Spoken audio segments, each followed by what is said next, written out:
Hey, y'all, it's your girl, Lynn. And it's your girl, Beautifully Doyen.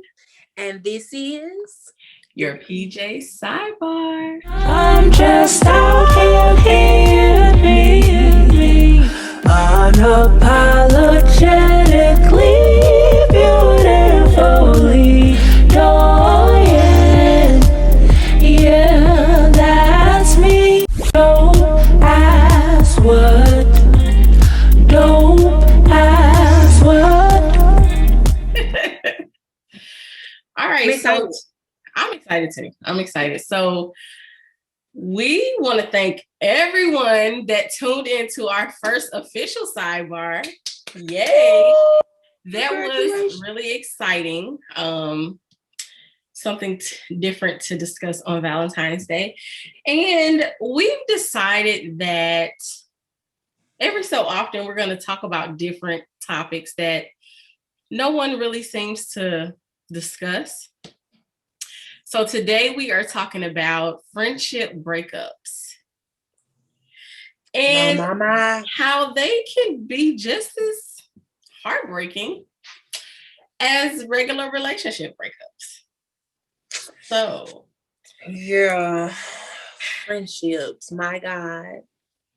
You know, I look over my life and I've been blessed with some pretty amazing friends. Mm-hmm. I will never forget the first time I experienced growing pains with losing my best friend. And it was in high school. And I found out that there were some things that were being said behind my back. And when I say we were hanging tight like every day, like talking about everything, we were hanging out every day. And so when I found that out and I just started seeing her moving differently, it broke my heart. And I like literally low key cried, because I'm like, this is supposed to be my best friend, Yeah. First off, why did she say these things about me? Secondly, dang, like, we ain't gonna be friends no more. Who I'm be friends with now? Right. So it was rough. Girl, if anybody can feel you, I can feel you, because I went through pretty much the same kind of a thing. It wasn't, well, I don't know if anything was said behind my back or anything like that. Mm-hmm. But in high school, I hung with the same group of people all 4 years. We did everything together. We went over each other's house. We went to church together. We spent the night together. We went to the movies. We concerts, just everything. My first concert, I went with these people. But after we graduated high school and everybody kind of started to find themselves, things changed. And I didn't know how to handle that change, because for the last 4 years, you've been a part of just about my everyday. I tell you all my secrets. I tell you everything. Yes. Girl, my homegirl, my best friend at the time, she called me because I had moved to Huntsville because of her. That's how I got to Huntsville in the first place. Wow. So it was because of my best friend, and I moved to Huntsville in August for school. By October, she had left a voicemail on my answer machine and was like, we can't be friends anymore. Wow. Yeah. And so that was my first, friendship breakup that really, like... Was there no reason why? I mean, she said, like, at first I didn't understand it, but as I grew and went through my own changes, I understood it. And it was just really, for her, like a God move, I guess. She was just trying to focus in on some areas, trying to grow and trying to get through college. And, I wasn't in that place. So, it takes a really big person to be able to step away from a friendship so not the person stepping away, but the person having to accept the person stepping away. That it takes a lot to be able to be like, okay, do what you got to do for you. And there's no hard feelings. There's no animosity. But that for me didn't come until like around now, like in my adulthood. I was just going to say, it took me yeah. a long time to get over that because I didn't understand. Mm-hmm. You know, it's like, what? God said do what? God's not the author of confusion. And right now I'm confused. So this don't make sense. This doesn't feel good. It didn't feel like you exited my life out of love. Right. You know, is there an issue? Do we need to discuss something? Like what? Right. Just all of a sudden you left this voicemail. And that kind of bothered me about the situation as well. Because I'm like, a voicemail, like you right down the street. Like we could have sat down and talked. I think it's one of those things to where, because I've done something like that before, more so in regular relationships. Yeah. But it's more so, it's a way to not have to deal with the consequences of you making that decision right there in your face. Some people can't handle conflict. Mm-hmm. That's true. Some people, sometimes when God tells you to do something, you don't know the what, the why, and the how to explain to people. Yep. All you know is God said this, and you just want to be obedient. So it's like maybe she didn't necessarily have any answers for you. Yeah. And that's what I was just about to say. Sometimes you don't understand it yourself. So how can you make somebody else understand that? And I think. Let me ask you this. How do I want to ask this question? Were there some friendships that you ended with no explanation? Yes, pretty recently, actually. I'm in a new spot in my life, and I just start evaluating every single person that's connected to me and balancing what do they add, what do they take away, is there reciprocity, is, you know, what's the purpose of you being in my life? And, you know, an individual that I was very close to, I had to make that decision. Well, honestly, because their energy changed first. I'm a big energy person. Yeah. And I don't care what your mouth says, how you are acting towards me means them actions. everything. Them actions, they speak louder. And so I just moved accordingly, and this one didn't hurt.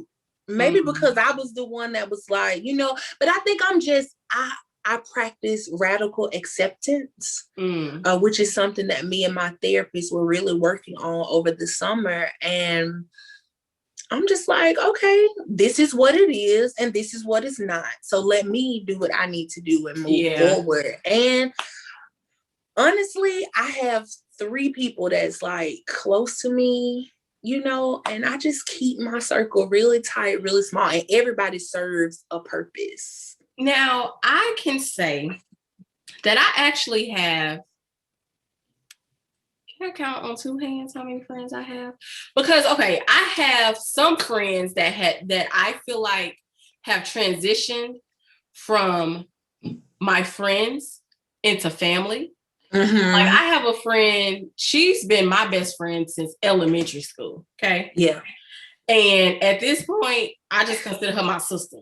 Like she's no longer a friend. She's like my sister. Like, yeah, there's nothing that we can't talk about. She holds me accountable. I hold her accountable, which she pretty much got her head on straight, but a little bit better than me sometimes. But you know, she's transitioned into family.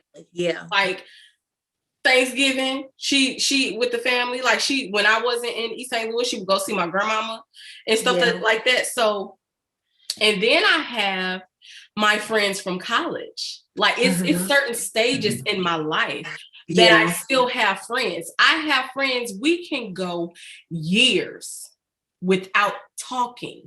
But when we talk, it's as if we never stopped talking before. That's it. That's how it's supposed to be. And these are people that I trust. And like, I don't know, like they're a timeless friend. And then I have like transitioning from young adulthood into midlife. You know how I met you and Kenya and Tamika, you know what I'm saying? Like, I don't ever see us not being friends. You know what I'm saying? Like, there's a mutual respect of space and time and life. You know what I'm saying? It goes back to, we don't have to talk every day. That's it. And it ain't no, well, we supposed to be friends. You ain't even called me such and such. Like, maybe sometimes you need to check to see why that person has not reached out to you. How do you know that they're not going through a depression, or maybe they're going through something? And yeah, you can be close, but there are still some things that you may not want to discuss or even know how to discuss with people. You know, so I can really say that God has really blessed me with some really great people in my life. I can second that. Yeah. It's been difficult. And how do you deal when you, just like you made the statement, like, I don't ever see us not being friends, but how do you deal when, if we come to a point, like, because like I said, the relationship that I just kind of walked away from, no explanation, no, I don't talk to you no more. I don't fool with you like that anymore. I never saw us not being friends because we were that close. We told each other everything, we shared. You know what I'm saying? Everything. Let me ask you this. I'm sorry, I didn't mean to cut you off. No, you good. No. At any point in that friendship, quote unquote friendship, right? Was there ever any red flags that you be like, nah, that ain't what that is? Or like has it always been, this is my friend, this is my road dog, like I trust her with my life type situation, and then it just turns out that it wasn't what you thought, or like there were signs and like, oh yeah, that's what it was. Do you see what I'm saying? Yeah, I think I do. I think for this particular friendship, me and this person is always good until they start dating. And I could go a little deeper in that, but to not, you know what I'm saying, tell their business. But they have to be this person when they date a certain type of person. Because we've had a similar situation in the past, and that's why I couldn't let it go this time. I feel you. And so I'm just like, nah, see, because I see this is reminding me of when it happened when you were dating.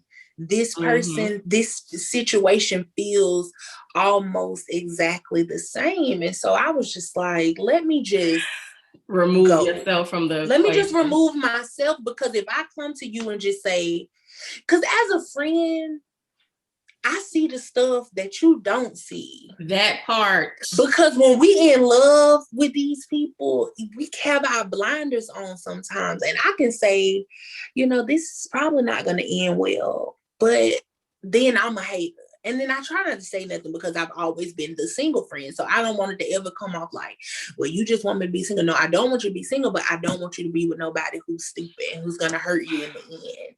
So you talking just made me think of two things. Forgiveness and what it means. And I'll elaborate on that. Okay. And do you really trust your friends? Do you really trust what they say? Because I know for me, when I was in my toxic situation, I battled because I know what I felt, but I know what my friends saw. And these friends saw me and they knew me. Like, one thing about that toxic situation, that person tried to flip the script with them, tried to get them to see me in a different light. But these friends, so they were like, first of all, you can't come at me with anything because I know how she is, and she's only like this when she's with you. So you can save all that. Aja, you need to X, Y, and Z. So I battled with what I felt and what I trusted my friends telling me. I don't feel like they were hating on me. I don't feel like they didn't want me to be happy. I think they genuinely loved me and wanted to see me in a healthy relationship. But of course, I had to come to those terms myself. You know what I'm saying? But I never went off on them. I never was like, oh, you just don't want me to be happy type situation. But some people are like that. And so I just, because we've had conversations, I'm only going to say it one time. You know what I'm saying? Yeah. You know how I feel about this situation. It's up to you to make the rest of the decisions for your life. As a friend, this is how I feel about it. Whatever, and then it's not, so it hits you different because you were treated differently. You see what I'm saying? And we all live together. So that it's not over, I promise. Head over to Lynn's channel for part 2. Unapologetically beautiful.